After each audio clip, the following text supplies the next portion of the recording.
మహాగణుడును మహోన్నతుడైన యేసుక్రీస్తు వారి పుణ్యనామములో ప్రియులారా, మీ అందరికీ వందనములు.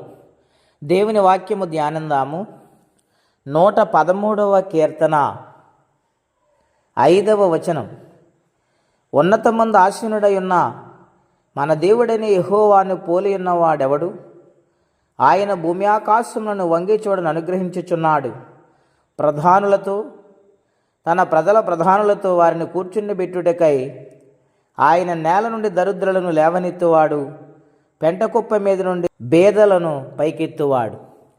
ప్రియమైన దేవుని బిడ్డలారా, ఈ ఉదయకాల సమయంలో భక్తుల ద్వారా దేవుడు మనతో మాట్లాడుచు ఉన్నారు.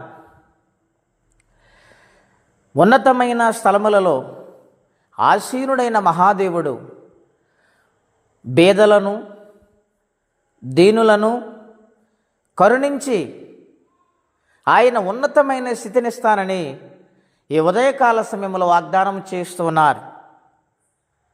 ఎప్పుడు ఆయన ఉన్నతమైన స్థితినిస్తారు, గొప్ప స్థితినిస్తారు అని ఆలోచన చేస్తే మొదటి వచనంలో రాయబడింది, యెహోవాను స్తుతించుడి, యెహోవా సేవకులారా ఆయనను స్తుతించుడి, యెహోవా నామము స్తుతించుడి. మనము దేవుని స్తుతించువారమై ఉంటే, దేవుని మహిమపరచువారమై ఉంటే, ఆయన స్థితిని, చరిత్రను, కథను మార్చే దేవుడై ఉన్నాడు. మన పరిస్థితులన్నిటినీ కూడా ఆయన మార్చగల సమర్థుడు. ఎప్పుడు ఆయనను స్తుతించినప్పుడు. అబ్రహాము దేవుణ్ణి ఘనపరిచాడు గనుక యూఫ్రటీసు నది అద్దర నుండి దేవుడు పిలిచినప్పుడు వాగ్దానము చేసిన భూమికి ఆయన నడిపించాడు.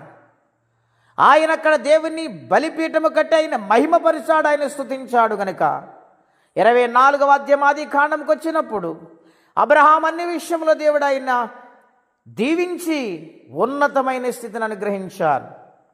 కారణం ఒకటే, దేవుడు పిలిచినప్పుడు విశ్వాసముతో ప్రయాణము చేశాడు. దేవుని స్తుతించటం, దేవుని మహిమపరచటం, ఆయనకి బలర్పించటము, సంపూర్ణంగా ఆయన విధేయుడవటం నేర్చుకున్నాడు గనుక అబ్రహాము జీవితాన్ని దేవుడు అంచెలంచెలుగా ఆశీర్వదించాడు. దేవుని బిడ్డలారా, నమ్మకత్వం ఆయన చూస్తాడు, పరిశుద్ధత ఆయన చూస్తాడు, విధేయత ఆయన చూస్తాడు, లోబడే జీవితాన్ని ఆయన చూస్తాడు. పెంట కుప్ప మీద ఉన్న దీనులను కూడా, దీన దరిద్రులను కూడా ఆయన లేవనెత్తే సమర్థుడై ఉన్నాడు. ఆయన చేతి క్రింద విధేయులుగా మనం మారినప్పుడు, ఆయన మహిమపరుస్తూ ఆయనకు లోబడినప్పుడు దేవుడు నిత్యముగా గొప్ప కార్యాలు జరిగిస్తారు. సంవత్సరాంతములో మనం ఉన్నాము. దేవుని కనికరం మన మీద ఉన్నది. దేవుడు మనల్ని బ్రతికించాడు. సంవత్సరం అంతా కాపాడిన దేవుని సన్నిధిలో స్తుతించువారమై ఉన్నామా? ఆయనకు కృతజ్ఞతాస్తుతులు చెల్లించువారమై ఉన్నామా? ఎన్నెన్ని కార్యములు ఆయన చేశాడు గనుక దేవుని మహిమపరిచే స్థితిలో ఉండాలని హృదయపూర్వకంగా ఆయన పాదాలు పట్టుకుని బ్రతిమాలే వారు ఉంటే జయం అనుగ్రహిస్తారు. నూతన సంవత్సరములో దైవ దీవెనలు కుమ్మరిస్తారు. కాబట్టి వాక్యం వింటున్న ప్రియమైన దేవుని బిడ్డలారా, ప్రభువైపు చూడండి, దైవ కార్యమును నమ్మకంగా చేయండి. దేవుడు మిమ్మల్ని దీవించునుగాక. ప్రార్థన అండి.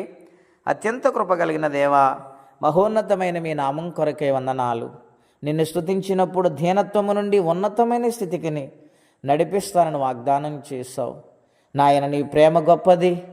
నాయన, నా కోసం, మా కోసం నాయన నీవు త్యాగమైపోయావు. అటువంటి గొప్ప ప్రేమ నాయన, మీకు లోబడే జీవితము నాయన, మీ కనికరం పొందుకునే జీవితం అందరికీ దయచేయండి. ప్రతి సమస్య నుండి, ప్రతి బలహీనతను విడిపించి ఈ దినము దీవెనకరంగా మార్చమని యేసుక్రీస్తు వారి పుణ్యనామలో ప్రార్థించి వేడుచున్నాము తండ్రి. ఆమేన్. దేవుడు దీవించును గాక.